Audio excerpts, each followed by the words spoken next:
Okay, thanks for coming. Sorry to overpower everyone with my stentorian voice. Many years of teaching. Okay, so hello, and welcome to tonight's roundtable on which way forward for sexual liberation, though we are neither in a round formation. I guess there's a table. But I'm Jeremy Cohan, a graduate student at NYU in the sociology department, and a member of the Platypus Affiliated Society. I'm just going to give a brief introduction to Platypus and the event. Try not to take too long, so I want to get out of the way. One of our speakers has to leave early, and so we just want to make sure to get going as soon as possible. We won't tell you which one. That's right, it's a surprise at the end. Platypus is an organization with chapters in Chicago, New York, Boston, Toronto, Frankfurt, Germany, and whose basic kind of purpose in life is to question the state of the left today in light of its history and its present disintegration. We seek clarification of the left's meaning through discussion, debate, disagreement. To this end, we work primarily, though not exclusively, on college campuses. We organize weekly coffee breaks. There's one, I think there's an ad somewhere, 4 to 5 at the Starbucks here at NYU and in other campuses in the city. We have reading groups, film screenings, discussion events like tonight, Farah, and more large-scale events. We have one coming up at the New School in a couple of weeks called What is Critique, about art criticism and critical theory today. We have Facebook and Twitter accounts. There's a list host if you want to keep updated on our events. I'll pass that around for people to sign up on. So, on tonight, in the NYU chapter, kind of as we thought about starting to plan this over the summer, really, I think, did it for two main purposes. One, because of the centrality of sexual politics and sexuality and how a lot of leftists come to feel themselves as leftists, and this is, I think especially true on the liberal left today, but, sort of sexuality and being progressive about sexuality is kind of central to a lot of people's feelings about what it means to be progressive today.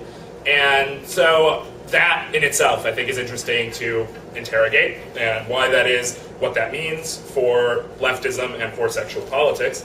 And then second, from a general dissatisfaction with the contemporary state of sexual politics. Despite a cultural sea change in the way the world interacts with sexuality, vis-a-vis especially something like 40 years ago, I think we in the chapter and we generally are kind of dissatisfied with what's available in terms of amorous, erotic, or sexual self-determination today. Some of the questions we were thinking about was, what explains how politics around sexuality in the US has become largely a movement for gay marriage? Is marriage the final frontier imaginable for sexual self-determination? Do we accept the liberal political vision of slow, ameliorative change in institutions and morals being adequate for ending the social problems or the social institutions that cause things like homophobia, misogyny, et cetera, et cetera? But then on the sort of more radical side, less liberal, more radical side of things, we found, at least I found, let me say I found little solace in my reading and thinking to be gained by a certain kind of romanticizing of a kind of like outlaw status, assuming that what being queer means today is that we are good queers, everyone else horrible, normal zombies, huzzah. Generally, the sense is that this just accepts the assumptions of identity politics through the back door often. And with a radical patina, assumes that what sexual relations look like today are ultimately what they will look like now and forevermore for both dominant and subordinate groups. Boardroom maneuvering for gay marriage backed by enormous foundations with dubious long-term political visions versus celebration of marginalization and defiance for its own sake. What more do we have to offer today's young leftists concerned about sexual liberation? And hopefully our panelists are going to direct us in that general question. So, starting, I guess I'll just introduce each one and then we'll get going and then I'll go to the next one. Gary Mucciaroni is going to start for us. Gary comes to us, he's a professor of political science at Temple University in Philadelphia, where he's been a faculty member since 1993. He served as department chair from 2005 to 2010, received his BA at the University of Pittsburgh and his PhD at University of Wisconsin-Madison. He's the author of 4 books on American politics and public policy. His most recent is entitled Same-Sex, Different Politics, Issues and Institutions in the Struggle for Gay and Lesbian Rights. He's also taught at Brown, William & Mary, and NYU, and was a visiting scholar at the Brookings Institution and the Russell Sage Foundation. So without further ado, Gary. Well, thank you, Jeremy, for inviting me. It's nice to be back at NYU, where I was in a previous life. It seems like that. It's been 20 years or so, but it's great to be back here and to meet all of you. So we got, I'm assuming everybody got these 5 questions, and I will address the first 3, partly because those are the ones I probably am most competent to address, and probably run out of time. I'll try to not lapse too much into an academic lecture, but forgive me if I do. I like the first question because part of it, one part of it says, why do we have Gay Pride Day rather than Sexual Freedom Struggle Day? Which I think is an interesting hook. And first of all, I think actually gays and lesbians have linked their cause to other, non-gay groups seeking sexual liberation to one extent or another. The gay liberation phase of the movement in the late 60s, early 70s drew a lot of inspiration from the sexual revolution that was going on during the 60s generally. Efforts to legislate partner recognition and marriage and that sort of thing in Canada, Australia, and countries in Northern Europe, a lot of that was, I think, made easier by the fact that those countries decided to bestow a lot of the rights and benefits that go along with marriage to cohabitating heterosexuals. And so it wasn't as much of a leap then to grant these to gays and lesbians. And of course, I think lesbians played, obviously a very important role in the women's movement, which was in part devoted to emancipating women sexually. But anyway, having said that as a preface, I agree that the main part of the question is correct. We have the gay rights movement, why not some broader sexual emancipation movement?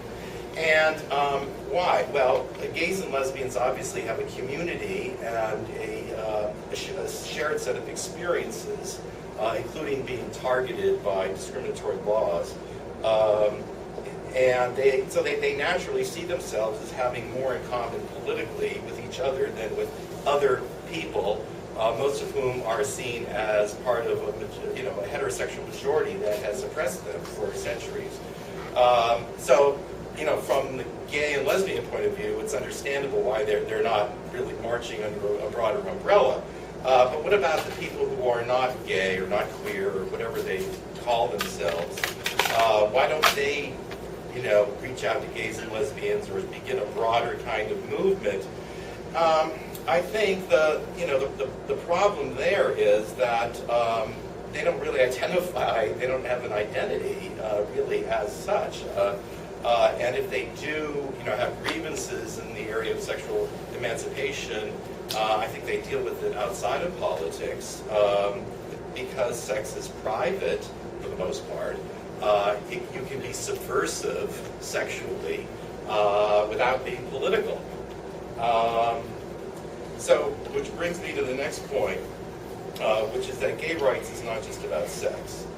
I think it's a misunderstanding of gay liberation to think of it only in terms of overcoming the denial of sexual freedom. The right wing has always sought to portray gays and lesbians not just as sexual deviants, but as exclusively sexual beings. So, a straight person who doesn't follow conventional sexual mores, might be labeled a pervert or a sinner or even a criminal. But they don't invent categories for those people for errant heterosexuals. They don't invent categories like homosexual, which reduce their humanity to their sexual preferences. So in a sense, to view the LGBT movement as one for sexual freedom is somewhat superficial, and it plays into the hands of the right. the first question also gets at an aspect of the internal politics of the left. I sometimes hear people say that the left ought to stand for, quote, universal values, and that identity politics is too parochial or exclusive. However, promoting the interests of identity groups, at least the ones that I know about, is not, really at odds, in my view, with universal values. The, LGBT rights movement has fought for equality and freedom, and what could be more universal than those values? Now, I know there is concern, and probably rightly so, that identity politics displaces class struggle, and I don't think that we should promote identity politics, at the expense of, completely eclipse class concerns. But the two aren't mutually exclusive. You can do both at the same time. The last point I want to make regarding this first question is, because the question begins, what is the relationship between movements for sexual freedom in the U.S. and globally and the left? So, well, the left has been more supportive in most countries of gay and lesbian rights and sexual liberation than other parties have. Although libertarians have been as well in other countries. The left is very important, but I don't think we should exaggerate its importance, because I think there are other reasons for why gay rights has advanced in certain places faster than it has in others. And the first factor I would mention is religion, and either the strength or the weakness of religion, and especially a fundamentalist religious sects. Canada, Northern Europe, Europe generally, religion, especially in particular fundamentalist religion, is just not as strong politically or in the societies. And I think there's also been some more sort of neoliberal libertarian support in those countries as well. A lot of non-religious parties have been more or less pro-gay rights. Also, I think the role of the courts has been more assertive and aggressive in these other countries, especially Canada, but in other countries as well, than in the United States, where Republicans have dominated the federal bench. I think in other countries also, LGBT movements have been able to gain more traction because they benefited from kind of simple human rights policies and traditions in those countries, whereas in the United States, the gay rights movement has had to contend with a civil rights legacy going back, to the post-Civil War times, which spawned a very complicated civil rights jurisprudence in which racial and gender groups that had quote-unquote immutable characteristics were given kind of legal preference, and it's been very difficult for gays and lesbians to fit into this very complicated constitutional jurisprudence that we have in the United States, but I don't want to go into that too much. The second question, which is why marriage, why don't we perhaps rethink marriage, get rid of marriage, why are we pursuing this in terms of the movement. I'm in sympathy with a lot of the criticism of the gay rights movement that really this is kind of a narrow focus and a kind of a preoccupation, and there's this beyond marriage organization that proposes that we should really be looking to reduce the importance of marriage as a civil status and try to not make marriage the primary qualification for all kinds of rights and benefits that people get, and that we should have a more inclusive notion of what a family is, and that these other kinds of families, adult children taking care of parents, senior citizens living together, cohabitating, heterosexuals, whatever the case may be, single parents, obviously, that these constitute legitimate families that deserve social recognition and certainly deserve support in terms of meeting their human needs. And as I said, I'm sympathetic to that argument that we not privilege not just heterosexual couples, but also gay and lesbian couples. Now, of course, then you have to get into the question of, do we want a completely unrestricted definition of which it counts as a family? Are there ethical reasons for deciding that some kinds of families might be inherently unjust, polygamy, whatever? There's also a question about when we recognize these different families, different kinds of families that exist out there, do we insist, as we do today with marriage, that these families make a permanent, enduring commitment to each other? That is, part of marriage is this, a public declaration, a vow that you're going to, you're committed to, and you're going to care for this person, till death do you part. Obviously, that turns out to be more of an aspiration than reality, but still, I don't know if if we lump in all of these families, does that make sense? Should we have a different kind of legal civil status for people who constitute a family with this notion of a very long, permanent commitment to taking care of each other, rather than, just for a particular phase in one's life? My main problem, though, is I agree with them on the policy thrust. My main problem with the beyond marriage idea is that I don't know how politically realistic it is to mobilize all of these other families, these family groupings, like adult children who have to take care of their parents or grandparents. I mean, these do not constitute identity groups generally. Gay and lesbian obviously do. So I'm not sure it's all that realistic to think that you can really mobilize all these groups, these other kinds of families. And there's a permanence to sexual orientation that doesn't exist, I don't think, in these other kinds of relationships. I mean, adult children take care of their parents for a particular phase in their lives, but they don't remain in that status. Anyway, I think gay marriage could become one step on the road to a more just and inclusive family policy, and that's what we should see it as an incremental step. But at the same time, I really don't think that it's fair or sensible to say to gays and lesbians, well, you can't have the same rights and benefits as heterosexual couples until we wait for nirvana, until we wait till this radical, comprehensive change in family policy comes about. Okay, then finally, the third question, what is my evaluation of the struggle so far? Well, it depends on how you look at this. Obviously, 40 states have banned gay marriage, so by that reckoning, it seems to be pretty much a failure. On the other hand, we have 5 states that recognize gay marriage, 5 states that have civil unions or something like that, 2 states, including New York, that recognize out-of-state marriage. California is coming close.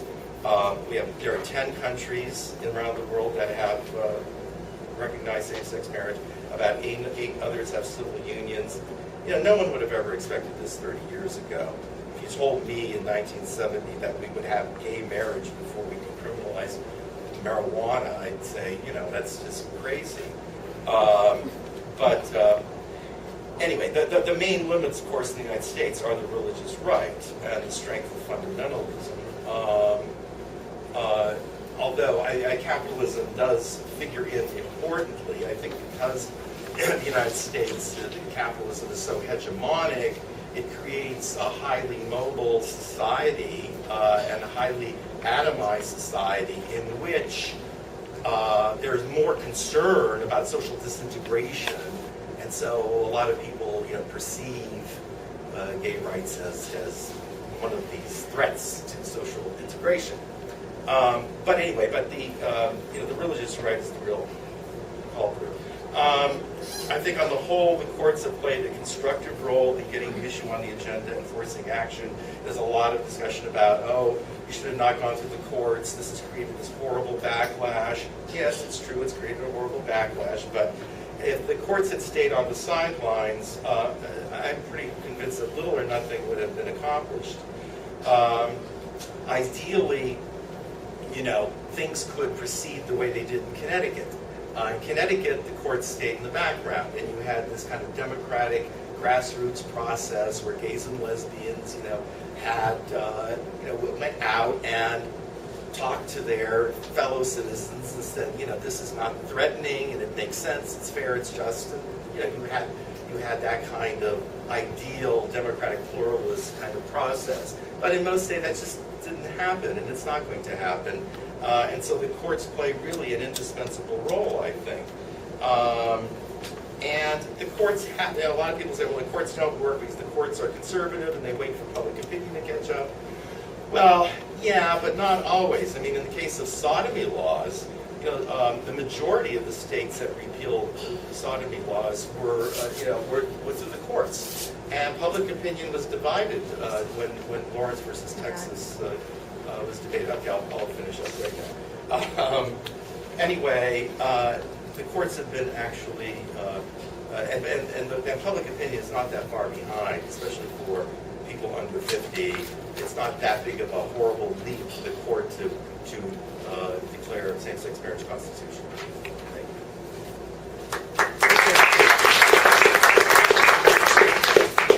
Thank you. Okay, next up we have Sherry Wolf.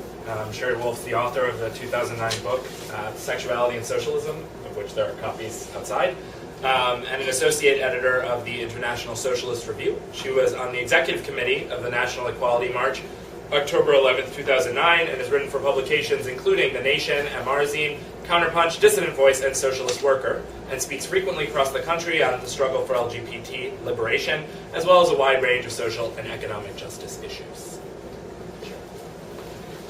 Because I lack all discipline, I will not go through the questions in any sort of order. I guess I'll just say make some broader comments about my approach, which obviously from the listing of publications I'm affiliated with, I'm a socialist. I approach these questions from the vantage point of a Marxist, and as such, I've always seen questions of theory as being really about what do we do? Theory is a guide to action, not an end in itself. Right? That famous dictum of Marx, I think, is not a bad way to guide one's life. Philosophers have merely interpreted the world. The point, however, is to change it, and God, we all feel that way now. In the midst of a global economic collapse, and a batshit crazy right wing that's rather vocal throughout the media and educational institutions, etc. I think that the relationship that radicals of whatever persuasion need to have towards sort of reformist demands like marriage or, for that matter, gays in the military, don't ask, don't tell, is to actually be able to distinguish between the fight for reforms and reformism. The fight for reforms is something that I think revolutionaries, radicals of various sorts have always engaged in. Otherwise, we leave it to the likes of miserable liberals who always drive the thing into the ground. And I don't think that as movements erupt, it makes any sense to abandon the field of battle to the people with the lowest level of politics who aim to simply win that immediate demand and think that the sole raison d'etre of movements is to tweak and not to fundamentally transform. And I think that no leftist would seriously, at least I've not ever heard any serious leftists engage in a debate in the modern era about whether or not we ought to involve ourselves in building unions or fighting for decent labor contracts, even though we all understand that the point of unions is to renegotiate the terms of our exploitation. And yet a different standard is often put towards questions of reforms like equality in the family, equality in the workplace, which, of course, the military is the U.S.'s largest workforce with 3 million employees, if you will, half of those active service personnel. And to me, it's completely consistent to be an anti-imperialist and say, I don't believe that the federal government ought to discriminate in the nation's largest workforce, therefore giving the green light for every other employer to discriminate, and also say, nor do I think anybody should serve in this miserable institution that spreads war, misery, and empire across the globe. I just said it. One can actually hold these. We have to think dialectically.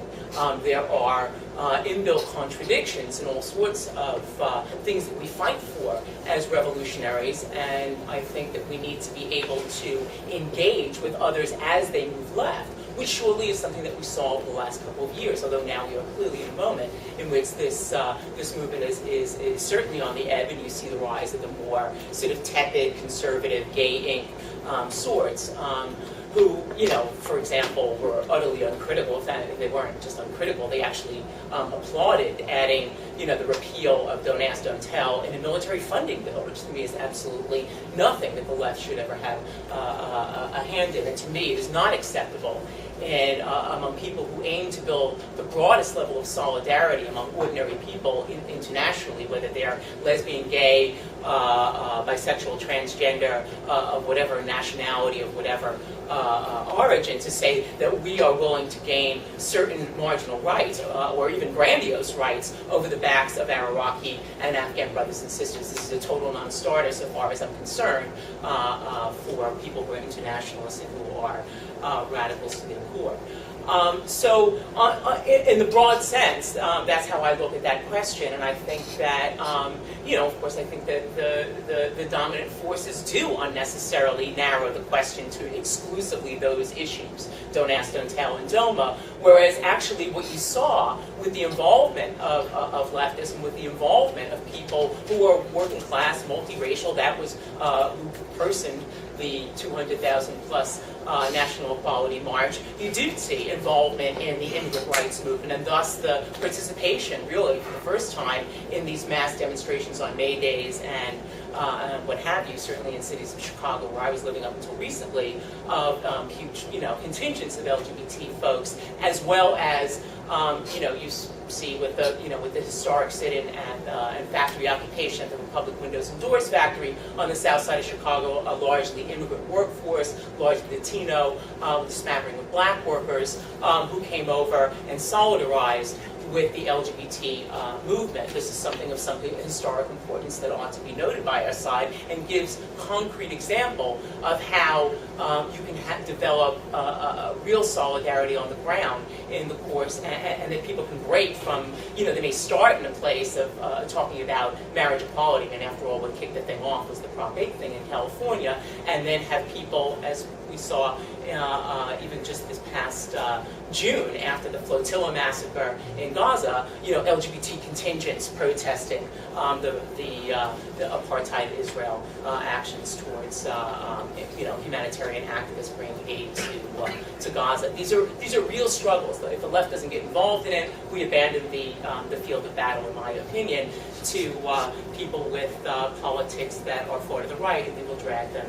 And a whole layer of people who get active for whatever personal motivations they may have, really either become cynical about politics and never draw broader and deeper connections, or they have the potential of radicalizing and actually solidarizing with others. And those are the concrete questions to me that are posed by these struggles. If anybody had ever said, gee, what are the fights you want to have out there in terms of LGBT rights, I never would have said, oh gee, can it be please the military and marriage?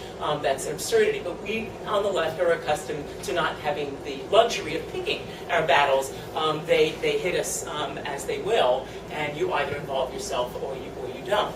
I want to move on to say something broader about the question of sexual liberation, because I think that there has been for the last 30 years, in particular in the United States, in particular and almost exclusively in the academy, a sort of dominance of theory that the working class no longer exists in our society. We live in some sort of Fordist or post-industrial society. They don't agree clearly with Marx's understanding that nurses and teachers and service workers and baristas and people who push paper from the left side of the desk to the right side of the desk, people who do what I do, insert commas in the miserable writing of people who make 10 times my salary, that our relation to production, it still renders us workers, I believe we are, and therefore the power that Marx and Engels identified in the Communist Manifesto remains true to this day. And in so doing, in theorizing out of existence the working class in the modern era, they also theorized out of possibility, class solidarity, and even the ridding of oppression of all sorts, racism, sexism, homophobia, nativism, etc., once and for all. And so what came to replace it was a sort of notion of these sort of identitarian politics, which people have referenced here. And it often has led to a very individualistic sort of politics, one that seeks to accommodate on the grand scale with the system, and sees transformation, sees liberation in the acts of the individual and what you do in your individual lives. And whereas I certainly fully support people doing whatever it is you choose to do, I don't believe that that's akin to liberation. I think that there are real material constraints on our lives. I believe that historical materialism holds its currency to this day, that, you know, it is our social being that determines our consciousness, not the ideas in our heads that shape the world, and that we actually have to, you know, Pat Kalifi, I think said it rather brilliantly, we can't fuck our way to freedom. We can try.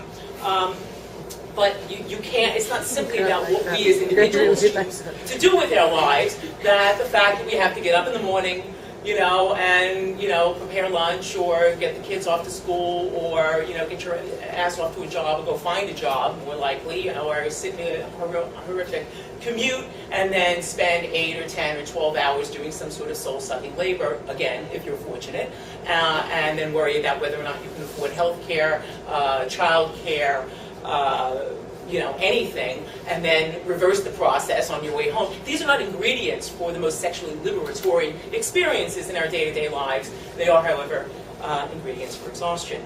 And I think that the idea that it's simply up to the individual about how we live and how, and that we can simply restructure our lives if we just will it, or even the attempt to sort of set up a kind of sexual hierarchy or a sexuality hierarchy, which to me just mirrors bourgeois morality.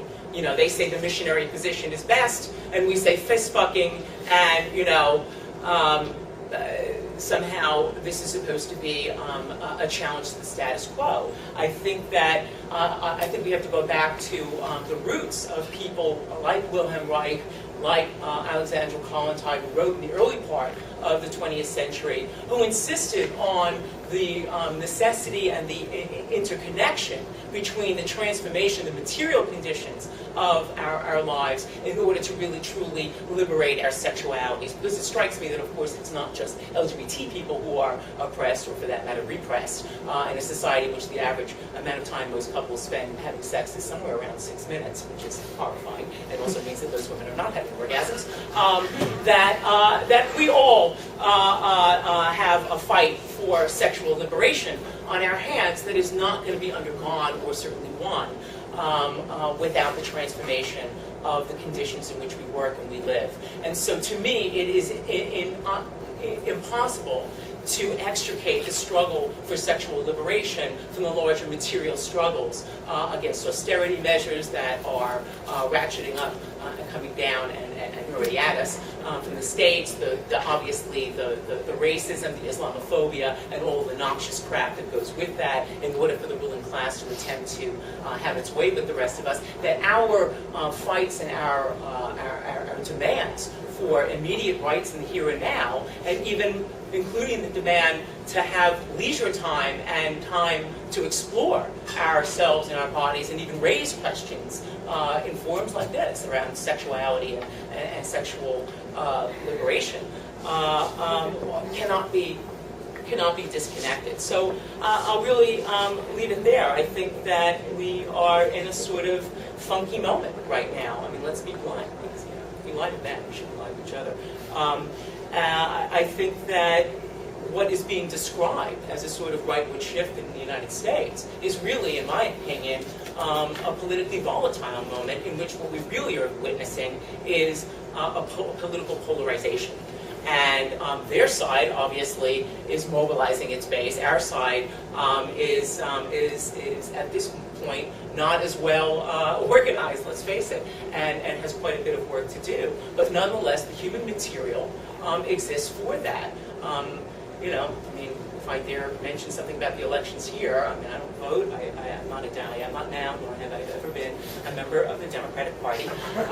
But the 29 million people who voted for Obama in the last election and sat it out this time are clearly not, you know, signing up to join the Klan and go goose-stepping after Sarah Palin. They are disgusted, they are disaffected, and many of them are absolutely terrified, and some percentage of them are organizable. And I think that that's the job of the left, is to give people direction, hope, and organization.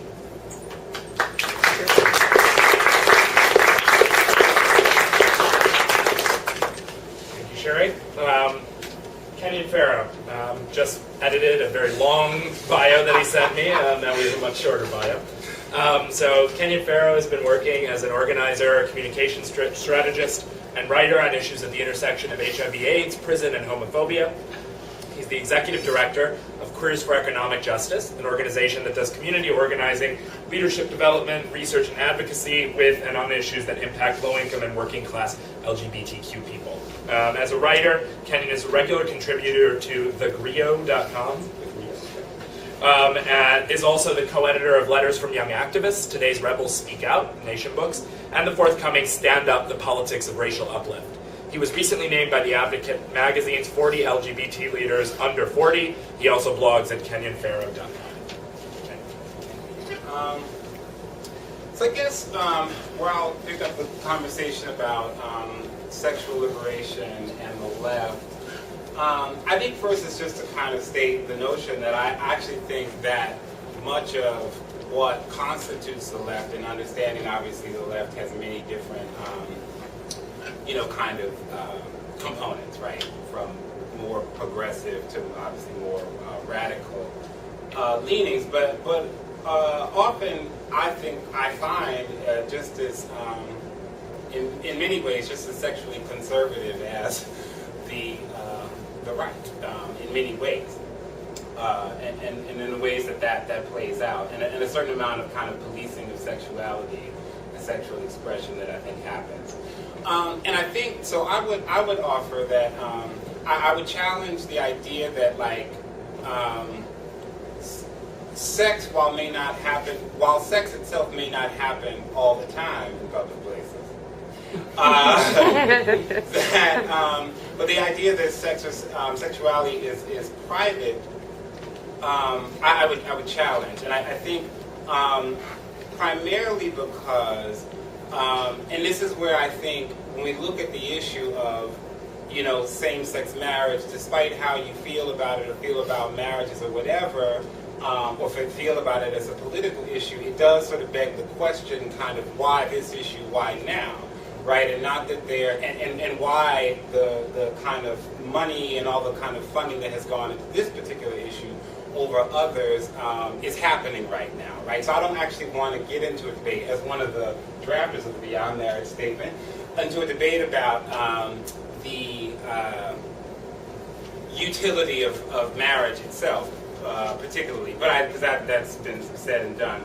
But I do think that I would offer that the sort of LGBT movement, the kind of mainstream movement, and the sort of use of same-sex marriage as like a political issue, even don't ask, don't tell, is not a natural position, right? We saw last year at the 40th anniversary of Stonewall, and at the same time, when Sean Penn won the Academy Award for Milk, these kind of proclamations that marriage is kind of the next, step after Stonewall, that this is somehow a natural progression of politics, which I think is absolute bunk. And two, to see, and Sean Penn do sort of the same thing with Harvey Milk's, legacy of his work and that the kind of natural next step is marriage, based on all of the kind of, the work and the life of Harvey Milk, which I often question, what would Harvey Milk have to say about same-sex marriage? I know some people who know him and think differently about how that has been portrayed.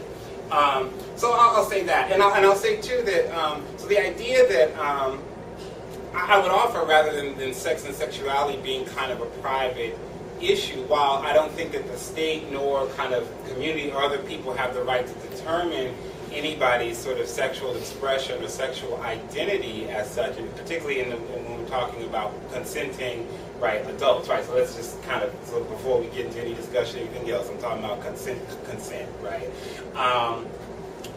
But I do think that, like, the way in which, the state and sometimes kind of informally in various spaces, including families or communities, different kinds of sexualities or different sort of groups, be they sexual kind of groups, racial categories, whatever, have their sexuality sort of policed and controlled and surveilled and brought into question, are certainly public kinds of identities that are and not just LGBT ones. And so I would offer, like, the baby mamas and this kind of notion, particularly that targets Black and Latina poor women who have children and who are single, as a particular category, or welfare queen as it was in the 80s, are categories that are not just that are partly about kind of the state sort of demonizing poor and low-income women in order to kind of privatize, right, the welfare state, right, and to remove welfare benefits, from those women. But what is also always turns on that coin is also a kind of maligning of their sexuality and their sexual bodies, right? In a way that they become, so even to say baby mama, you have an image of who I'm talking about, right? And even to call that into question means that is a public identity that has a sexual kind of category attached to it that we make all kinds of assumptions about, and that the state definitely operationalizes itself to target, and to police and control the sexual and reproductive rights of poor and low-income women, largely Black and brown. Right, so I think that, and so, and another category that I would also say in this particular day and age is the idea of, like, the sex offender and sexual predator, right? And though those legal kind of criminal definitions have a range of different things that get targeted under, that are not just about, people who have committed acts of rape or people who have committed acts of child sexual abuse or incest, but contain a whole range of different categories of criminal offenses around sexuality that vary from state to state. So, for instance, in the state of Louisiana, if women who are convicted of prostitution are often now targeted with a 200-year-old law that's called a Crime Against Nature law, which was put on the books particularly to target queer and police queer sex 200 years ago, is now being tagged on to women who are brought before the court for prostitution charges, and getting a crime against nature charge attached to it means that you are now designated as a sex offender by the state, and your IDs are marked as such, so that getting jobs, getting access to welfare for 10 solid years is now a part of your record. So I just would use those as examples to kind of challenge the idea that sexuality is just a private, that there are communities and pockets of communities through which their bodies or sexualities are policed and controlled and made very public, right? And so then the question becomes, so then why, if we're talking about, the LGBT movement as a movement that kind of grew out of a more sexual liberationist politic, like, to the extent that the movement has not made particular overtures to these kinds of communities of folks that I just named, right? Poor and low-income women who often are talked about and maligned in the press around their sexuality and how many kids they do or don't have, or whether they know who the paternal fathers are, or this, that, or whatever. The LGBT movement largely has not tried to do any sort of movement building work to link itself to those other communities who find their sexualities and sexual practices maligned, right? And I would also say that part of the reason for that is that as long as you are, and also communities, I would also argue, right, and certainly within the black community, through which marriage has never kind of proven to solve any of the ranges of kind of socioeconomic problems through which the kind of LGBT movement proclaims that marriage is going to solve, right? Black people have no delusions about that, and there's in fact just fewer people in the black community getting married, right? And so also to trouble the kind of, for the umpteenth thousand time, LGBT is white, right? Like narrative that like also when we're talking about the sort of critiques around same-sex marriage and the kind of benefits, when I look at kind of the ways in which like marriage happens in lower income communities, communities of color, particularly black communities, I have to also think about what marriage would ultimately mean for black queer folks, right, who are not like kind of talked about in that category. And if I'm judging by the way like race kind of affects class, and that isn't a distinct kind of category either, that race actually operationalizes one's access to material resources in our country, that to suggest, that same-sex marriage will,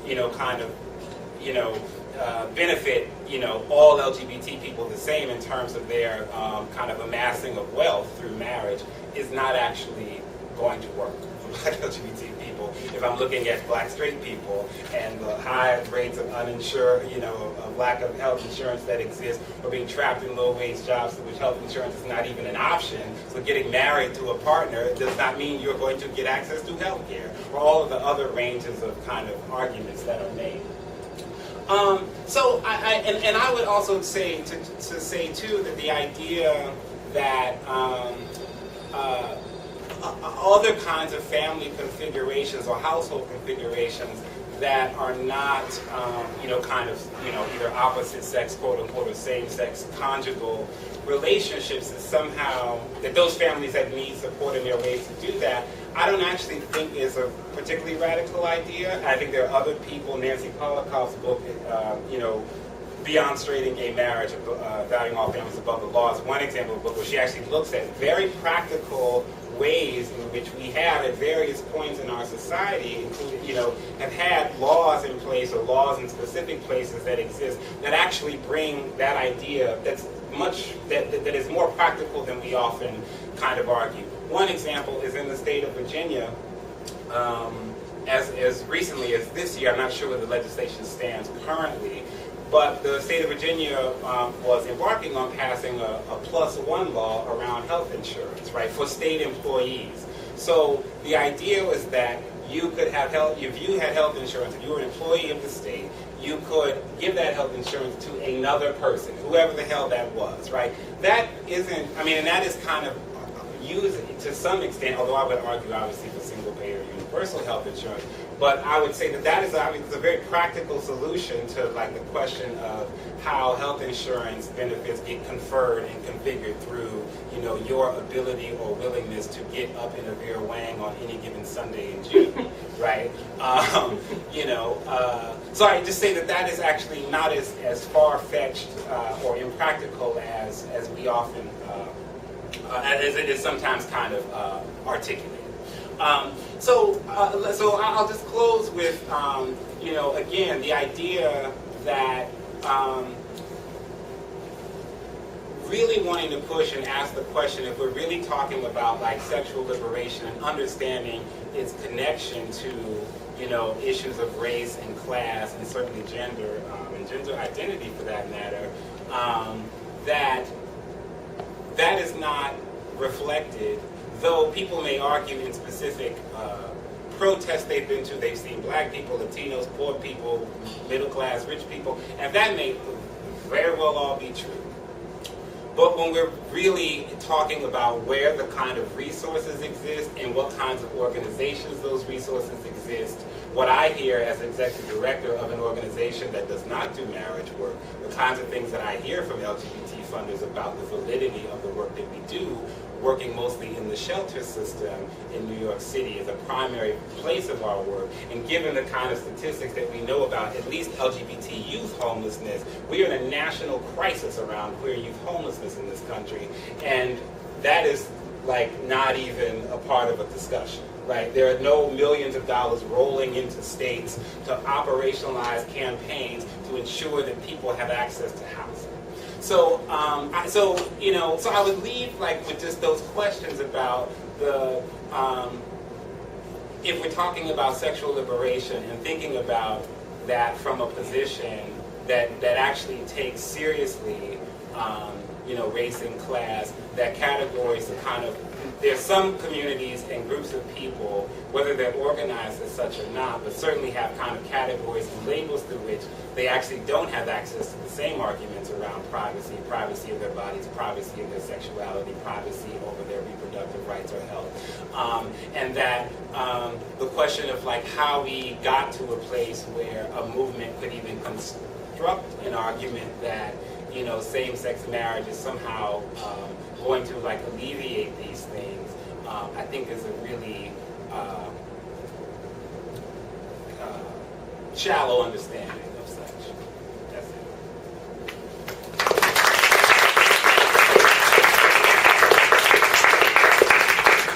it. And finally, excuse me. Finally, we have Greg Gabrellis, who's a master's student in American history and social thought at the University of Chicago.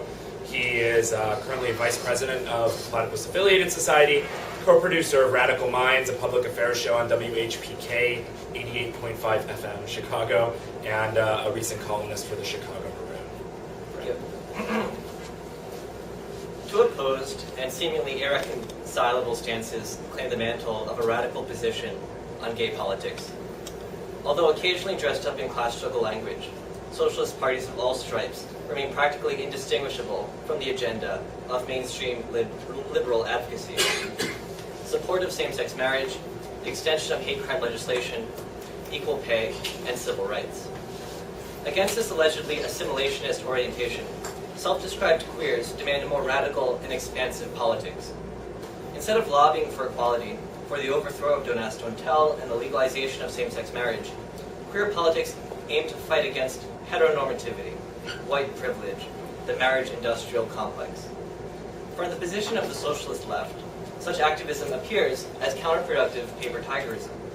Instead of struggling for equality, the queer activists drop banners from megachurches declaring it's okay to be gay, pour glue in the locks of Mormon temples, vandalize the headquarters of the Human Rights Campaign.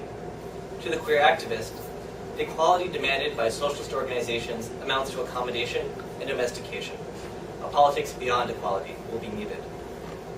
Despite the apparent differences between the socialist and queer stances, both share unquestioned assumptions about sexuality and how it might matter to the left. For both, our sexuality defines us as a minority, dominated by a straight majority. The state, culture, gendered pronouns, and the like all contribute to our shared experience of shame and otherness. Although socialists and queers disagree about what defense entails, both agree that it is the left's role to defend sexual minorities and their sexuality. Many see the defense of rights as fundamental, but even if you don't, we're here, we're queer, so get used to it. Give us tolerance, accept us for who we are, leave us be. These are common slogans, licensed by common sense assumptions, but they are wrong. And worse than wrong, they obscure the problem of sexual freedom and naturalize the incapacity of the left to address its implications. Sex is old, but sexuality is a distinctly modern phenomenon. An adolescent peasant girl in feudal England may have touched her private parts for pleasure, a stable hand may have gotten bawdy with a steed, and yes, King Edward may have had intercourse with his loyal knight, Pierre Gaveston. But no concept would have bound together these three disparate acts. Sexuality, as a sphere of life distinct from all others, only begins with the great revolutions wrought by capitalism. The accumulation of capital tore apart traditional communal ties, breaking the bond between peasants and their land, brutally and bloodily forcing more and more people into the labor market.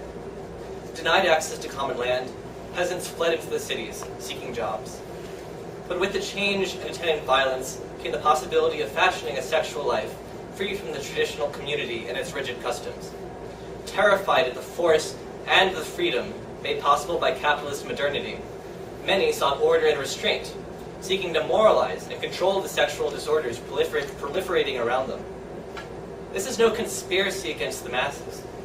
As the development of capitalism wore on through the 19th century, with cyclic economic collapse following ever more destructive wars, many workers were confused and disoriented.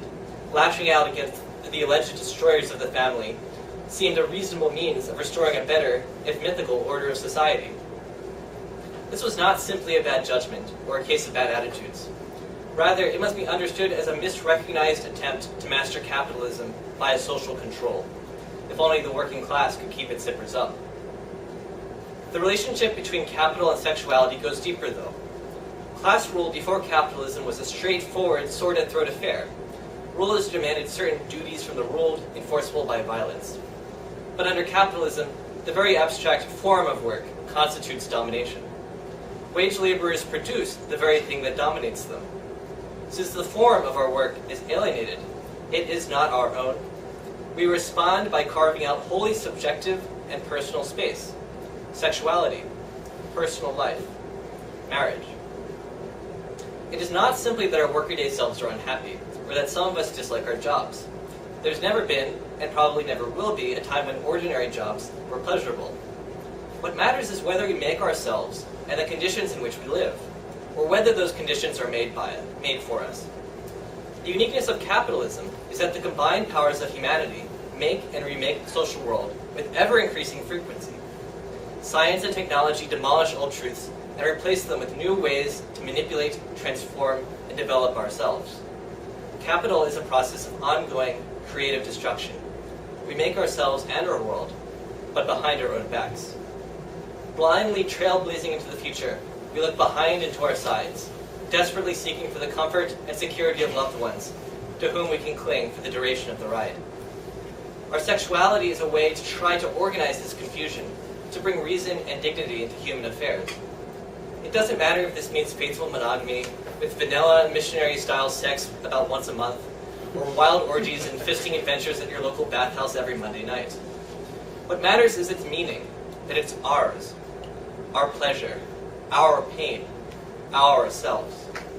It is not an accident that, say, masturbation, a sexual relation with ourself, so-called onania, took on its modern meaning in the same century as the rights of man. Sexuality is a form that freedom takes under capitalism. But like all forms of freedom under capitalism, it remains incomplete. Early bourgeois philosophers like Hegel embraced sexuality in their own way as an achievement of freedom. They recognized that modern marriage, as a union of free individuals, was held in tension with the blind play of interest in civil society, a haven in a heartless world. Such a perspective of the emancipatory kernel of modern marriage was shared by those who advocated free love, an ideology that sought the reform of marriage by making divorce legal and abolishing the coverture laws that subsumed property rights of women under those of a man. If marriage were to remain, they argued, it must be kept up with the times. How could marriage represent a free union of individuals if one partner had the civil status of a slave? Not surprisingly, advocates of women's rights were also largely advocates of civil rights for freedmen and opponents of chattel slavery. Both the exponents of free love and politicians of free labor before and after the Civil War and Reconstruction drew from a common stock of bourgeois political theory. Many, like Frederick Douglass, Victoria Woodhull, Wendell Phillips, and Sojourner Truth, made common cause in their long reformist careers. If sexuality emerged as a symptom of capitalism, then the revolutionary left sought to push the symptom to its highest consciousness, seeking to expose the contours of an otherwise opaque social reality and its possibilities through class struggle. Karl Marx and Friedrich Engels sought, through their historical investigations, to detail how sexual relations were transformed under capitalism while sustained in their worst oppressive forms: betrayal, dependency, exploitation, domestic abuse, and how they might be superseded by a change in the mode of production. August Bebel, the co-founder and longtime chairman of the German Social Democratic Party, authored a landmark monograph on the close relationship between socialism and the struggle for gender rights, and was the first parliamentarian in history to publicly champion the decriminalization of homosexuality. The Bolshevik Revolution of 1917 decriminalized divorce, homosexuality, and abortion.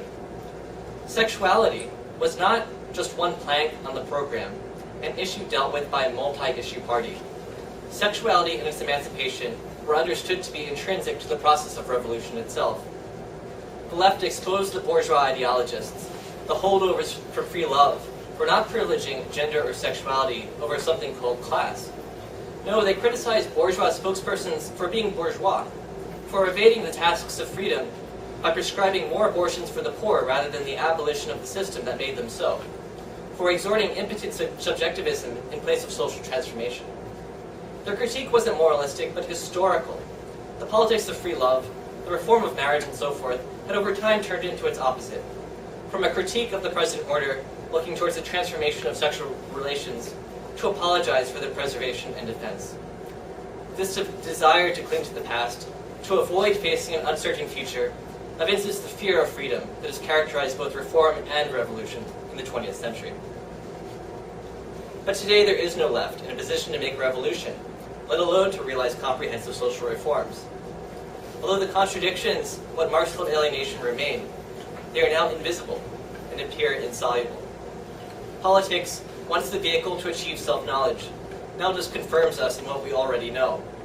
Sexual politics seems to max out as a highly refined way of tolerating each other. Radical activists create safe spaces and teach each other to be more sex-positive. Sexual politics is a kind of compromise formation between the recognition of the necessity of change and fundamental change is blocked. Hence its antinomical character. Bourgeois rights versus radical queer freedom. Same-sex marriage for and against. The radical style of activism thinks itself as being legitimated by the history of the 1960s, echoing the street riots of Christopher Street and the ferment of the New Left, when revolution appeared to be in the air. But no revolution materialized, and proponents of liberation unreflectively drove their politics to their logical endpoint in accommodation and self-liquidation. There is consternation, of course, at the mainstreaming of the LGBT liberation movement, but this is besides the fact. The liberationists of that movement did not supersede but fell back upon old leftist formulations derived from third world anti-colonial struggles, demanding the abolition of the family as a straightforward negation of the right-wing socialist and later Stalinist emphasis on preserving the integrity of the proletarian family. But such activism does not and cannot overcome the situation that generates our need for family life in the first place, a situation that propels the contemporary movement for same-sex marriage. It is not the left's responsibility to be for or against same-sex marriage. We must resist the temptation to reduce the question of sexual freedom to civil rights. We must oppose the abandonment of social transformation in the name of a politics of difference. The future of sexual liberation must lie in our recovering a Marxian approach to history, to understand ourselves in the history of the left as an ongoing and unfinished attempt to change ourselves in the struggle for freedom, rather than simply to free what's already there. If we turn to history, it must not be to find the usable past, but as a means to critique the impasses of the present. We are handicapped by this very history in ways that are not clearly understood by the left. The death of the left in 1960s militancy was a peculiar phenomenon, and gay liberation must be understood within this context. As an entire movement self-destructs, no intellectual or political actor can escape the clutch of regression. Vocabulary shrivels as concepts and the words to which they refer disappear. Political discourse coarsens and petrifies, and analysis transforms into a set line. The understanding loses itself among surface phenomena. Activity degenerates into theater. The gay liberation movement recognized this problem in its own way by attempting to elaborate a theory of liberation that was historically novel, to help alleviate the moralistic death grip of Cold War liberalism. But gay liberation as a political movement failed to raise historical consciousness, or what amounts to the same thing, to raise the contradiction of freedom and domination under capitalism to the level of practical knowledge. In other words, to raise historical consciousness would have required the advance of an international socialist movement poised to make the revolutionary transformations necessary to achieve sexual freedom. But it was precisely this task that liberationist rhetoric evaded under its cloak of group consciousness and group power. And it is precisely the task of any future left to take up the call for sexual freedom, not as an identity politics, but as an emancipatory politics, to fulfill the highest promises of modern capitalist society, to achieve fulfillment and establish the material grounds for happiness. Far from prescribing the future, the left must push on the limits of possibility under capitalism, without once reneging our responsibility to establish the necessity of political revolution. Engels got the basic idea right in his description of people in our free society. Once such people appear, he wrote, they will not care a rap about what we today think they should do. They will establish their own practice and their own public opinion, comfortable therewith on the practice of each individual, and that's the end of it. It's up to the left to abolish punitive morality and establish the grounds for human sexuality to flourish. To the proponents of both queer theory and gay domesticity, the two poles of sexual death in today's barbarism, the left must respond as Trotsky wrote of the Fourth International against Stalinist counter-reaction and stay. That it must sweep away the quacks, charlatans, and unsolicited teachers of morals. In a society based upon exploitation, the highest moral is that of social revolution.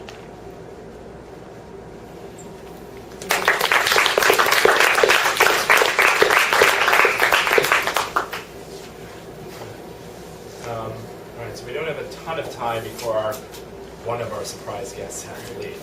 So that's he already revealed himself. Why don't we just open it up to questions from the audience? I think is where we should go. So I see one hand. Do you guys want to just take them one at a time or collect a few? I don't know. Raise your hands if you want, but why don't we just get started? Okay, well, first of all, in terms of the question of heteronormativity, I mean, do you think that straight people generally in our society feel repressed? I mean, I think this is an interesting question because, like, there was a notion of sort of the repressiveness of bourgeois society. But, you know, now there's sort of everywhere sex in the media, and sex is a tool for consumption. And there's often a left, well, not really a leftist, but sort of liberal critique of sort of sex used to be sell things, or, you know, young women being turned into sex objects or whatever.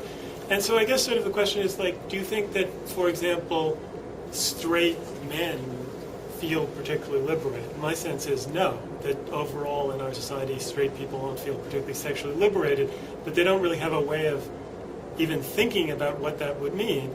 And then that goes into the question of marriage, that whatever one thinks about marriage is whether it's desirable, either heterosexual or homosexual. Obviously, lots of people want to get married. And in our society, people aren't being forced to be married by the state. They're getting married because it seems to meet some need. And part of that might be economic. But I don't think that that's really the driving force overall. I think that a lot of it has to do with a deeper sense of loneliness, the notion of companionate marriage.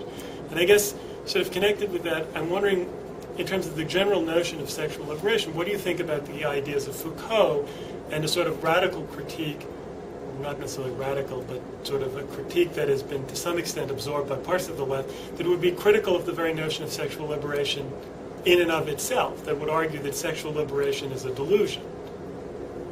I'll leave it at that. I'll just say quickly that I actually think there are people are being coerced into marriage by the state, right? The same body of women I just talked about, in 1997, the Welfare Reform Act switched a bunch of funding into actual marriage promotion programs for low-income women in order to absolve the state of any responsibility, despite this globalization, structural readjustment of jobs and labor and the kinds of work that people could actually take care of themselves and their families, but no, you should get married and get off of welfare. So there's actual funding for that, right? So I would challenge that idea first, that there certainly is kind of sort of coercive ways that the state has tried to kind of operationalize marriage. And I would agree with you that not everybody is necessarily trying to get married because of the economic benefits, but and I would argue, I think that like Beyonce, Single Lady song is a clear indicate to me of the ways in which marriage functions actually, and I think this is true for a lot of the LGBT community, because if the issue was about economics, we would have gotten on the domestic partnership bandwagon a long time ago and shut the fuck up, because that's actually to kind of meet the sort of material question, right? But the people who say that the domestic partnership is some second-class citizenship or what have you over marriage, to me suggests that what they want is the moral absolution that wedding band will buy you, right? So to give kind of credibility to my relationship, that would allow me to kind of do what I need to do for the people around me, my partner, my loved ones, what have you. So that I actually agree. I think that a lot of what's actually, the question is really about the morality, but I would argue that that not all people have access to the same kind of,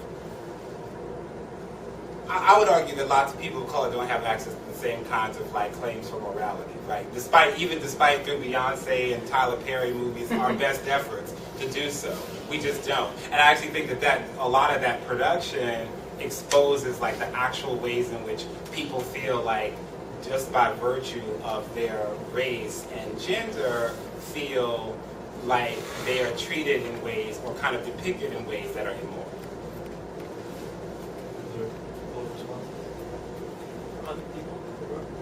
Other questions? Yeah. I was a bit curious, like, I know this is probably like a hard question to answer, but maybe just the first step, but you guys all sort of talk about mobilization towards like a larger transformation, and I'd just be curious to maybe hear what you all think that looks like, or maybe the first step of that looks like. We got a couple of other questions, maybe. So it's hard not to think about the parallels to the civil rights movement.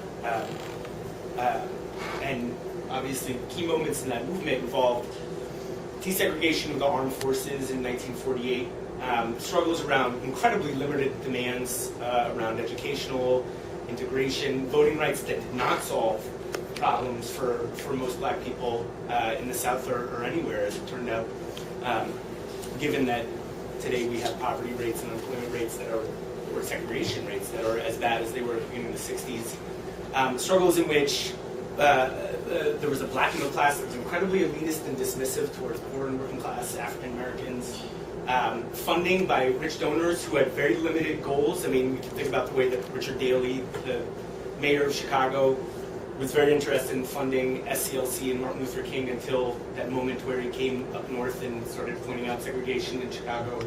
And yet, on the other hand, it was incredibly important well, for a whole bunch of reasons, but for one thing, it fed into a larger radicalization in the later half of the 1960s in the Black Power movement and a whole range of movements. There was a whole period of radicalization, and while I like the idea that we can be just completely dismissive of all of these because they didn't lead to a generalized international socialist politics, clearly, I mean, that's a much more fertile ground for the emergence of a radical politics.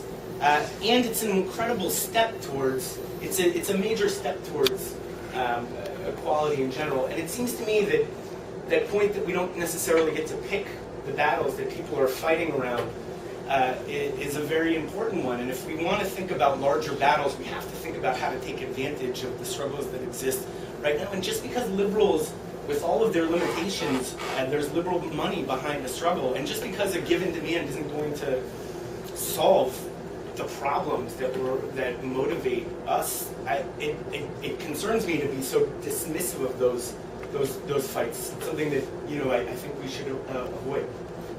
So we have two questions. Well, I certainly wouldn't want to be dismissive of those movements, especially not the civil rights movement and Black Power. Those movements did simply go somewhere, and where they went was where we are in the present. Black Power was largely victorious as an ideology for thinking about race and community politics on the left. The left largely acquiesced and ceded ground to, as someone pointed out, quite conservative politicians who are punitive towards poor people and working class people in the name of racial empowerment. Socialism. I mean, social democracy is incredibly conservative now. It doesn't mean you just dismiss the socialist movement. 100 years ago, it's a useless way of thinking about it. I'm certainly not advocating dismissing it, but the question is, what is really left? I mean, what should define the left's basic orientation towards the world? And the attitude has been, for many decades, basically participate in social movements as they are, seek to, in some sense, join them and use them as vehicles to build consciousness and lead the movement to something else. Largely, though, that strategy hasn't worked. The question is, I mean, socialist organizations have been attempting that for many decades now, since the 60s. Why hasn't it worked yet? And I'm inclined to believe that it's because the left has acquiesced and ceded so much ground that now it doesn't even have the capacity to formulate a basic orientation towards problems like sexuality that would actually be appealing and a basis on which to mobilize mass constituencies for any movement, socialist or otherwise, although I'm definitely sympathetic towards the possibility of a reinvigorated workers' movement and socialist politics. I think we can all agree that things are not the way we'd like them to be, but the role of people who aim to change the world, which is, I assume, what motivates people who are on the left and not just thinking about radical ideas, is to actually engage with real forces and engage in real struggles and attempt to try and take people from where they are. We can't get around the human material that society has bequeathed us, right? We can't wait around for a better, more racially, class, social, sexual, conscious, mass population to come about in order for us to move forward.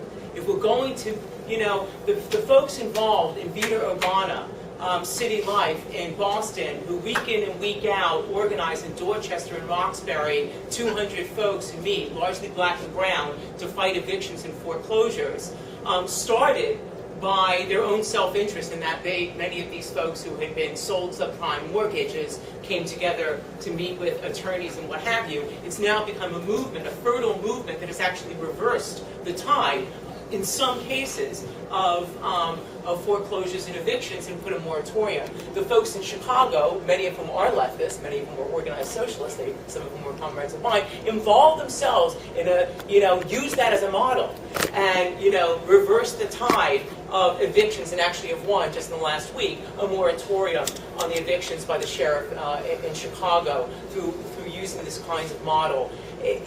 You can't, is it big enough? Is it what the Communist Party was doing with 8,000 people and taking the furniture from the street and putting it back in and building a party of tens of thousands that later collapsed back into the Democratic Party, blah, blah, blah, blah. No, but this is where we're at, and I think that we have to, our job as radicals is to involve ourselves in concrete struggles and try and initiate where we can. And frankly, I think there are larger forces afoot that have actually led. I have to disagree with you. I've always sort of chafed at people who say I put the best 4 years of my college career into revolution and it just hasn't panned out. I mean, we are looking at huge global forces and a left that was obliterated in this country consciously and uprooted by the police, and in some cases, certainly among Black and Native American, outright murdered. And then you have a section of the left that bought into all sorts of horse shit, that Cuba and the Soviet Union and North Korea equals model of human liberation, and it drove people into a ditch. I think that if we're going to have a left reborn, we have to start from dealing with the actual society we're living in and attempt to bring radical ideas among people who are looking leftward and getting involved, sometimes in very partial reforms, to attempt to have an impact on those. That's at least my understanding of how we begin to rebuild a healthy left in this country.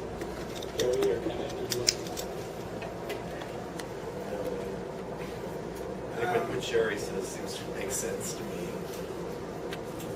Which is that people have to engage people in living in their daily lives in what may appear at first to be kind of mundane struggles, and because that's what people relate to, rather than doctrines and theories.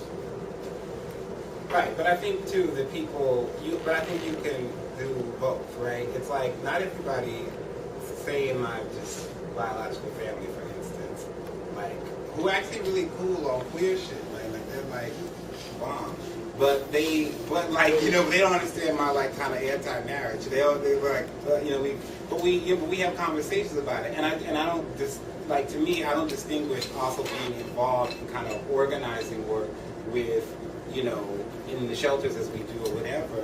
And I don't feel like I have to, like, divert from my, like, politics because of that. I actually think that's, and I don't necessarily think that's what you're saying, but I think that, like, you can be very patronizing in that respect, right? And so I would rather, like, just be blunt and tell people, like, well, you know what? No, I'm not actually feeling that particular thing. We can do X, Y, Z together. We can get down this way. But actually, no, I'm not going to do that because it violates, like, my politics. And so I just think, like, yeah, you want to be involved kind of in where people are at, right, in terms of whatever kind of work struggles, organizing, just day-to-day shit, right? But that doesn't mean that you have to be like, you know, you have to accept everything. At some point, you got to make some political choices. Like, I just think, quite frankly. And two, that's also, I think, like, also don't want to act like, particularly around marriage in particular, just the kind of the sort of more the kind of mainstream, so pillar policy projects of the mainstream LGBT movement came from something, right? And it's not like, I don't feel like, I maybe disagree that they're like as spontaneous as I think they're painted to be. I think there was like funding, there was strategy, there was a range of things that set these things up. And I don't think that I have to like necessarily respond in the same way to like daily rights. Because, you know what I mean? I don't know, like another example of a moment, right? Like I don't, where I might have disagreements around specific kind of things, but like feeling like, okay, I need to kind of get in and figure this out. I'm like, no, this was a trajectory that was like kind of actually established in some ways. And I think, you know, whatever. So that, I'll show you. I think we have some people who want to talk yet. Do you want to go first? I was just thinking about, I guess, and to your question also, sort of thinking about transformation and social transformation and, you know, what the role of the left is in social transformation, that it seems to me that we lose the fight if we say that the only way in which one can act as a leftist is by sort of admitting to the defeat of the present and choosing the better side of what's available. It seems that there is a kind of absence of what makes the left, which for me is a sense of utopianism about what is possible, and how does one sort of fight for possibilities that may not be present and available, politically available.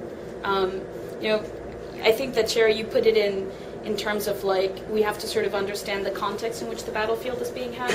But what about transforming the context in which the battlefield is being had, and what kind of political activity is involved in doing that? You know, I have conversations with friends of mine, some of them who are here, about, you know, what it means to be an activist on the ground, and the kind of limitations that one feels when one is politically organizing on the ground. And those types of limitations are very real, and they should also be addressed by the left in ways in which one doing groundwork, political work on the ground is not necessarily addressing. And so that's not to say that this kind of practice should be dismissed, but it is to say that there are social limitations out there the left has to address that seem to me outside of the scope of simply organizing people. And to a degree, I think that some of the theoretical work needs to be done when it comes to these kinds of problems.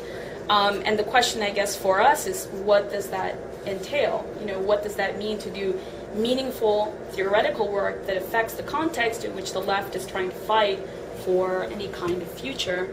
And so by not raising that question, at least we are sort of doomed by the limitations of our present. We're just choosing the better sides vis-a-vis whatever is available, which right now is actually not emancipatory, right? I mean, I realize it's not a question, maybe it's I'm sort of raising it as a problem as to like the way in which we define the left vis-a-vis what's possible and what is desirable. And, you know, that's something that I think that in Platypus we sort of talk about a lot. Like, what would it mean to have a politics available that we think would achieve the things that we would want? The fact that they're not there means that we have to change our political practice. We can't keep doing the same things over and over again. Thanks for that. That was awesome. I guess I need to say a few things before I can ask my question. And the first one is, I think we've kind of hinted at this, but I just want to, for myself, make it clear that LGBT work is not sexual liberation work. LGBT is not, I don't think, going towards liberation in general. So I just want to say that we can't conflate LGBT politic with liberation. It's over. The second thing I want to say is it's important not to conflate or over-parallel issues. It's dangerous if we start saying that, and I'm not trying to pick on you, but that to say that we can see civil rights stuff in this, because then there's a danger that we can oversimplify, and I'm sure people in this room wouldn't do that, but it's important that we don't try to oversimplify what the civil rights movement was and what those individual things were that made up this thing that we call the civil rights movement, and try to compare that to either sexual liberation or LGBT stuff. And I'm not saying that you were doing that, I'm just putting that as a warning in general. And then number three, kind of based on what you just said, is like, so the question is, do we have to engage or organize, or rather, how can we think about, and even this is a patronizing word, support, but or how can we, how can we be more, how can we embrace and put forward complexity complexly?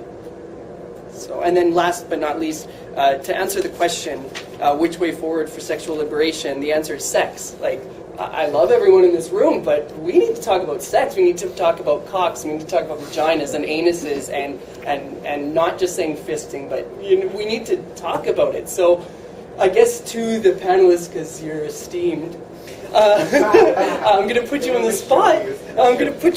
And I'm going to say, how can you, or how do you bring sex into your work, or how can you bring sex into your work? And I don't mean theoretical sex, or I just mean like, just sex. There's one more question behind, and then...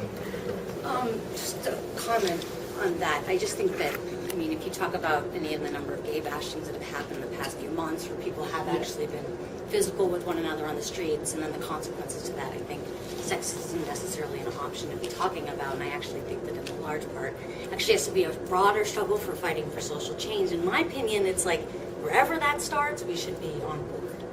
Things like, so for example, Fox News, Glenn Beck, right? Assholes saying some really bigoted shit, fueling this gay bashing and the anti-Islamophobia stuff, all that. I think, what did I do with another bunch of activists? We put together a protest outside of Fox News. It was like Stop Islamophobia Coalition, a bunch of LGBT groups, and 36 other organizations that signed up.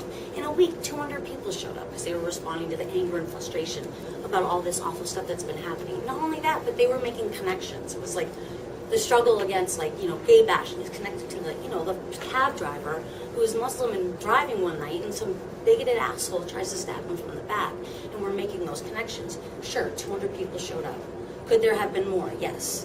But nonetheless, it was an important next step. Not just it was an important next step for the LGBT movement, but I think in particular, the anti-Islamophobia movement and any other immigrant rights groups were involved, to actually start to come together and see the connections, create solidarity. That in and of itself is a starting point that I think we can then build on. And I think if we start talking about, movements don't go, I think it's important to talk about the civil rights movement. There are lessons to be learned from it. Mm-hmm. Sure, so, that they're different in a way, but there's a lot more similarities than there are differences. And I know things that happened back then. I want to learn from them to understand how to fight for civil rights today. And I think that that's important to just consider. I'm going to send the questions back up here, and then we'll take Jeremy, can I ask you, is this directly relevant, or can we wait for the next round? All right. Next round. Very It's pretty relevant. Okay. It's basically, look, I mean, I was in college 20 years ago. How do you see the last 20 years?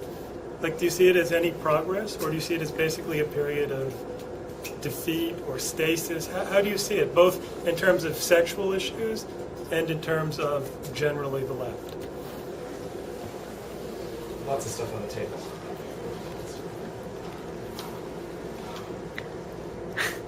There's a lot of questions, a lot of places though. I mean, I'll say something. First on what the sister said about theory. I mean, I absolutely. I mean, writing my book was my own modest attempt to sort of bring some theoretical clarity from a Marxist perspective, to a lot of the debates that are current in his struggles, as well as. Taking that history, but I was really disgusted by how little existed out there in the world from a Marxist vantage point to take on queer theory and sort of to reassert historical materialism and to sort of revive the fact that some of these debates are 150 years old, and actually it's exactly what Marx and Engels were writing about in their battle with the young Hegelians. That aside, and I think that it's not sufficient, to be honest, to be a movement activist. It's why I do believe that people should go into struggles with some theory, with some politics, because actually it's not just reading history that will guide you to figure out taking the next steps. You actually have to have something deeper and have a theoretical touchstone, because honestly, movements go up and down, and you have to have a political rudder. And if you don't have a theoretical sort of anchor, it's very easy to drift out of politics when things go tough, and that brings me to the last 20 years. And I'll say this in comparison. I've been an organized socialist since I'm 18 years old, so that's 27 years. And I have never seen a larger audience than in the last year and a half for left-wing politics who are hungry for theory, are, some people are confused about what to do activism-wise, and clearly things are a total circle jerk in terms of, where to go. But like the curiosity, the hunger, the anger, the numbers of people who are going and finding Marxist.org and reading, a random eclectic assortment of things, everything from Raya Dunavskaya and Mao to, reading, it's sort of crazy what people, I think it's great. I think it's wonderful. And frankly, it's a welcome development because I think that this sort of superficial, just reading, a newsy item and taking an action, it has shown itself to be insufficient because frankly, this is a generation now that is facing a lifetime of couch surfing and tens of thousands of dollars in debt, and this is not a game. And I think that some of the early lifestyle-y politics that dominated even just a decade or 15 years ago that went into the global justice movement are going by the wayside, and sort of class politics of various forms are back on the agenda for many, many more people than in my experience. And of course, it's impossible to talk about that without taking on racism and Islamophobia in the current moment because it's just a new phase. And of course, we live in a multiracial society, and the questions are urgent and immediate and ubiquitous. Comments from the table? Well, I think there's been a lot of progress the past, I'll go back 30 years, 40 years in terms of sexual politics. I mean, given all, in the context of how limited it has been, and I think a lot of what Kenyon had to say is very enlightening. But I think there's been more progress in that area the past 20, 30, 40 years than the area of the material class struggle. I think that, I'm glad to hear that more recently there are signs of hope with people organizing and becoming more conscious. But I grew up at a time when unions were much stronger than they are today, although they've come back a little bit. But when mainstream political parties on the left were much more progressive, and so as far as I'm concerned, sexual politics has things have gotten a lot better and more progressive. And just look at what the sexual revolution wrought. And the changes in family law, for instance, that have taken place over 30 years are much more progressive. But I think on the economic side, and I know I hate to keep dividing these two, but on the economic, I think things have just gotten, the inequality is just, keeps getting worse and worse. And the efforts of the left to organize just can't keep up with that. And if this latest catastrophe in capitalism that happened, began in 2008 with the crash, if that doesn't reconstitute the left, then I don't see what does, really. Maybe it hasn't taken hold yet, I don't know, but that's my take on it. I don't think that there has been a catastrophe in capitalism. The catastrophe has been capitalism. Only it's only seldom recognized as such. When we talk about the past 20 years, I think that certainly no substantive gains by the left have been achieved, but I think a great deal has been lost. What has been lost, I think, is its basic orientation towards freedom, towards emancipation, and the failure to take stock of a very long period of degeneration in which this has taken place, which I see very pronounced in the period of 60s radicalism, very poignantly in gay liberationist writings that were very third worldist bent, very inflected by Stalinist conservative ideologies. The fact that this history goes unrecognized as a history of spiral and self-defeat, relying on, instead, explanations exogenous to the left itself, bespeaks a irresponsibility of taking ownership of this history as something the left has made. It's always, the right that has kind of stepped in and kind of stopped the left. Certainly there is a right, there are armed forces, there is a CIA, and so forth and so on. But that can never fully explain an opposition's defeat. As Adolf Reed put it in his essay, Black Particularity Reconsidered, the opposition must investigate its own complicity. And that's something that the left has failed to do time and time again. And if we're going to talk about changing the circumstance, as you mentioned, in which politics operates, we have to begin by investigating our own complicity.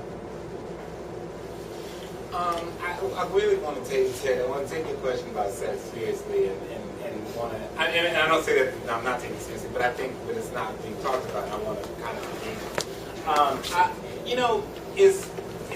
It's tricky. I think in terms of my own work in sex, I mean, I've done and continue to do, work around AIDS and kind of HIV work. And one of the things I would say just kind of recent in the last year or two that's been really troubling for me is kind of being in some of these, kind of research convenings with like all these AIDS researchers and the CDC and all these people, and seeing like there's a whole bunch of kind of research that's rolling out that's very much concerned with mostly like black and brown, men who have sex with men, right? It's the public health frame around kind of relationship configuration, right? And HIV risk. It's such to say as much that to me, and I've heard researchers kind of make this argument that basically like that like what the sort of U.S. needs is like is marriage, right? Same-sex marriage, which will go like some way to decreasing, HIV risk among, gay men. I'm like, tell that to the married women in South Africa, right? I mean, like really, and so part of me in those spaces not only kind of has to challenge like what actually exists in other spaces. Tell that to black women in the U.S., quite frankly. Like has to kind of question those kind of politics creeping their way into like supposedly objective research, but also, but then to really raise in those like, meetings, like, okay, a bunch of y'all are fucking a whole different range of kind of ways. I see your fucking profiles online, and like some of you very specifically, and like you're saying shit that is not actually how you're like living your actual life, your sexual life. And so let's have a conversation about you and not about my community or some other people that you deem as somehow like kind of problematic. You know what I mean? So I feel like that's just like kind of one way. I think the other way, like in a more, I don't know, flip or kind of whatever, less heady way is like, I love Little Kim. For lots of reasons. And like, yes, there's a range of different like, whatever, all the kind of plastic surgery range of things. But in terms of like, so one of the things I do is like, I mean, on like my blog and on other ways that I like try to really actually engage some level of like critical thinking about what kind of popular culture and like to see what kind of people, the kind of stuff that people are actually being informed by. And raising in ways that seem kind of cute and flip, but raising kind of political questions or just like whatever. So I think that's like one way that I kind of actually use that to kind of raise questions about like sex, about politics, around a range of things that isn't just like, various kinds of like dead white men theory. So, but to kind of look at kind of what are the actual material, what are the things that people are currently being informed by, and responding, kind of with my set of politics, however I do. And like the question of like Little Kim that I find like really interesting is that like, say whatever you will, but like she actually kind of helped put on a map in a very kind of super hyper-masculine, patriarchal dominated like kind of industry, a real kind of like clear about self-control and how she was gonna fuck and under what conditions, right? And really, like you gonna fuck me under my fucking circumstances and how I feel about it, right? And then like in a kind of conversation, you know, in hip hop where it's so much kind of the opposite. Like, and I talked to actually a lot of queer men who actually, black men in particular, who, you know, found like she sort of helped them figure out like a language to kind of actually challenge homophobia in different spaces, because she actually helped kind of represent a certain kind of a kind of femme-identified aggression that wasn't like violent or whatever, like kind of, and it helped people find language to actually deal with actual homophobia in their daily lives, right? And so I think like as much as, you know, and I can be like, get theory down with the rest, but, you know, but also at the end of the day, it's like, okay, but like actually more people are kind of, their current like engagement of the world is being informed by a whole range of shit, and I want to engage that too, right, and figure out ways to kind of talk politically about that kind of stuff, right, like Little Kim, which I think is kind of useful in some way. Questions? More from the floor? Yeah. Okay, so, so I wasn't sure, maybe I misheard it, but like I would definitely say that the collapse of the left in the 60s and 70s didn't, in my mind at least, necessarily have as much to do with like tepidity of demands or whatever as like the legacy of McCarthyism and just having no radicals at the beginning, so they're learning as they're going, and then you get hit with two huge economic crises in the 70s. And so what you actually see is like these movements really could have used a whole bunch of radicals involved in very significant ways beforehand. So it seems to me today to choose to do that, to actually absent ourselves on purpose, is crazy, right? And I have a problem. I have lots of conversations with people who aren't down with marriage equality struggles. They're just not into it. And so we talk for like an hour or two, and like I talk about like how I've been involved with different movements that have seriously radicalized a lot of people, and like, you know, kind of what Sherry was laying out about moving these movements forward, right? And so after like an hour or two, we get to this place where they're like, all right, fine, I can be down with the fact that it's not like that it can be cool. I don't want to do it though. That's not how I want to spend my time, like what you were saying. And it's like, that seems like an impasse to me, right? Like, you respect what I'm doing, I can't force you to do stuff that you're not into, and I don't want to, right? So I'm wondering, we have a whole huge swaths of people that are really talented organizers and really tight politically. So I'm wondering, like, this is mostly a question for Sherry and Kenyon, like, I guess Sherry, like, I mean, are we trying to convince a whole bunch of people to do stuff they don't want to do, or, you know, I mean, like, how do you bridge that? And like for Kenyon, it's like, is there a way to bridge these two things? And like, how do we actually work together that doesn't involve like separating the two different movements and kind of cordoning off activists that should be working together? Pause for 1 second. Gary has to leave back to Philadelphia. So thank you, Gary. Thank you. Okay, pause. Ungracefully. Thanks. Slouching towards Bethlehem. I mean, I'll say something about that, because I guess I don't think I have any stake whatsoever in trying to, it's not like there's a dearth of things that need to be fought around, you know? And I just really have zero interest in pounding away at someone who's just sort of like, okay, I get your point, it's not my issue. Okay. You know, the fact is that, you know, in all honesty, we have, you know, what I'm more troubled by, especially when a movement is, you know, on the rise about it, when people are just sort of like, you know, it doesn't matter. I mean, whether you want to throw yourself into it to what degree is another question. But there was another part of your question that I just sort of had a brain fart when you left. What was the second part of what you said after about, you know, the people not wanting to get involved? Oh, just like you have these huge swaths of activists that are really great. How do we actually start bridging these movements of people who don't want to? You know, I mean, I feel like in some ways people gravitate towards, you know, the kinds of activism that makes sense to them. I mean, right now, these people who never would have imagined themselves getting involved in, you know, the boycott, divestment, sanctions movement, you know, on Israel, if not for the massacre at the flotilla, you know, in May, that put it on the map for a lot of people. I think it's great. It's an opening that people, you know, there's a breaking clearly among American Jews around Zionism that hasn't existed, at least in my lifetime. And I've attended God knows how many events over the last 3 weeks that have been packed out. And what are there?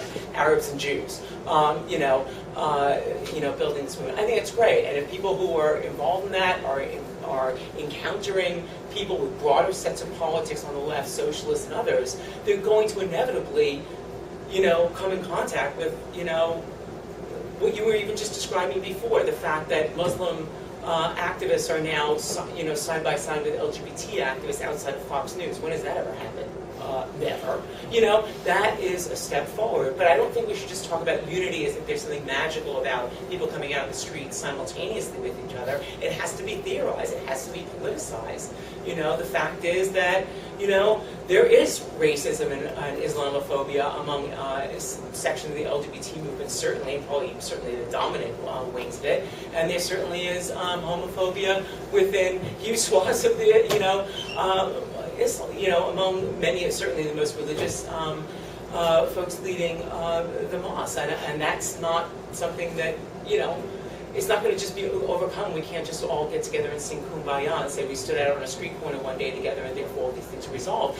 That's where politics comes in to bridge these divides, which is why I think teach-ins, educationals, and all these kinds of events are as important sometimes right now in a moment like this as mobilizing people on the streets. I think that, I don't necessarily... I think that there's lots of different kinds of work. I think that there are, and I think there's a lot of different kind of people and communities who are not engaged right now, right? And I would rather, for me, I'm just not going to a same-sex marriage rally. I'm just not, right? And I mean, not say ever take a picture of me something that I was there for whatever reason. But I got one here. Probably right. Right now it's on tape. But because for me, there's a political line there that I just under like a lot of circumstances just don't feel like I want to cross. And like I said, largely because of the issue itself is I feel various ways about, but it's just like I'm feeding more into what is this clearly like extremely lopsided set of work where I can't get the same fucking funding to do the work that I'm doing, and if that one thing to say, I don't know what nobody cares about people on welfare. What else you got? Like it's been said to my face, right? So but they're funding marriage out the ass, right? So to me, it's also just about like I'm not gonna do it. So that's one. But that also is to say there's a range of different, I think, communities that are not being engaged around a range of different issues and who have a various set of politics. They may not have a range of kind of exposure to various kinds of sort of formal political theory, but I think are interested politically. And I would rather spend like my organizing time thinking about those folks and those spaces, that exist. It's kind of, I'll just say this, and like it's kind of like to me when I see like the kind of gay marriage like people always trying to run to find a black minister to like be on camera and talk about how much they love the gays, and it's like I don't know. To me, or to try to go into the black community and tell black people why they need to support same-sex marriage. First of all, half the fucking black community don't go to church. And so there's this whole kind of like lopsided like kind of reverence and kind of kowtowing to like, black ministers that half the black community don't give a fuck about. And with that a certain segment of the community does clearly. But not everybody, by any stretch of the imagination. And nobody is at all talking to the people that I named who I think clearly have a stake in kind of sexual liberation because of the ways in which they're targeted by the state, but nobody's checking for them, right? So, so to me, that's the crux of the issue. And it's those folks that nobody's checking for that I would rather spend my time, kind of doing work with where I feel like there's actual real political alignment in ways that like haven't been explored as much, and certainly not given the kind of funding to do it. I think there's a conflation of roles here, because what the contemporary imagination is of an activist is someone who just basically goes out to people and like talks about the issues in which people are concerned with, and if they have some dosage of political education or political ideals beyond the immediacy, they try to connect up struggle A with struggle B. But first of all, I don't see, for example, what queer activists have gained in terms of advancing a project of sexual freedom by supporting a strategy of BDS, boycott, divestment, and sanctions, or supporting Islamist regime in Gaza. I don't see what the Palestinian people have to gain by those queer activists supporting those strategies and those political forces that are reactionary, although that I suppose that's open to debate at the future Platypus event. What I can say, though, is that this idea of the activist is something that's very misleading, because politics didn't always mean, just like people going to people and kind of talking about where they're at and trying to link up their struggles with struggles of people in another part of the world. I mean, the point of the left, as it was originally conceived, was not to be a movement, but to be a critic in the consciousness of a movement, of a movement's potentials, beyond which it was tending. I mean, it's simply unfair to say that there were no radicals, there were no revolutionaries, there were no Marxists in the 1970s. There were tons of Marxist-Leninist cadre of all stripes. What were they doing? They're having debates. When they weren't organizing factories, they're having debates about whether Mao was dead or not.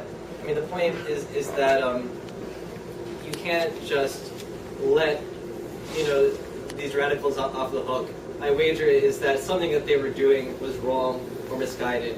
That's something that is very deep and goes back in history, and I believe has to do with poverty of social imagination.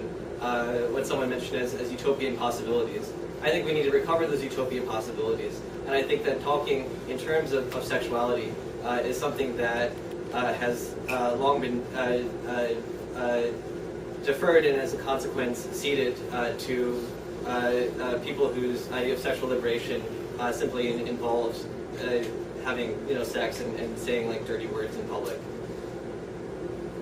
Those all sounded remarkably like concluding statements. So unless you guys had anything to add, I was thinking that we might continue the conversation over dinner, perhaps. Many of us were talking about going to a Chinese restaurant. Would you want to come in? Okay, so why don't I say something? Yeah. Just about I really don't think that we can reconstruct the left on the basis of, unless it directly affects me, I'm not interested. And I actually do think that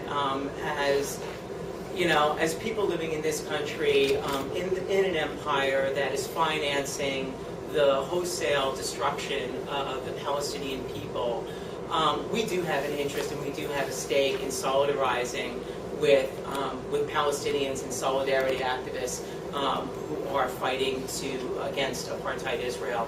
And that's what the BDS campaign is about. And I am interested in winning over LGBT activists and just LGBT people and everybody I meet into understanding the importance of that, because otherwise we're fucked.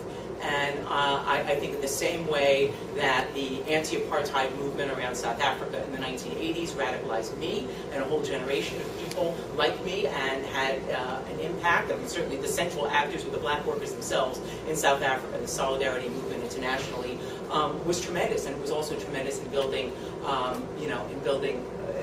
in creating some leftists. And I think that that's not a small issue. So yeah, I think we have a stake in it, and I do think it's important. Otherwise, we're in, if it doesn't affect me, then fuck cares mode, and I just don't think that's a posture the left can take. Okay, we have one last quick question that I passed over, so. What does the left respond to homophobia in third world? What? I'm sorry? How does the left respond to, say, homophobia in third world countries? Small. Very good one. Well, I mean, I don't know about the left broadly, but I can talk about just things that I've seen, some support work in people I know in various places, and what I sort of see kind of happening. I think it was, for me personally, what I've tried to do with various folks I know in the Caribbean and Africa, particularly in those two regions in particular, is to figure out like ways to support like work that's actually happening, and not try to like I have friends doing stuff in Jamaica, friends doing stuff in Trinidad, and a couple other places in Africa, and because one of the things that kind of pushback and feedback that I heard from people in those particular regions is like, so oftentimes when kind of solidarity people from outside kind of get all of the attention, those organizations get the funding that are not in the region, and all the attention kind of goes there, and then people who are doing the work with perhaps less resources or not with those same kind of networks and access to like money and media and whatever gets ignored. So then it turns into like a lot of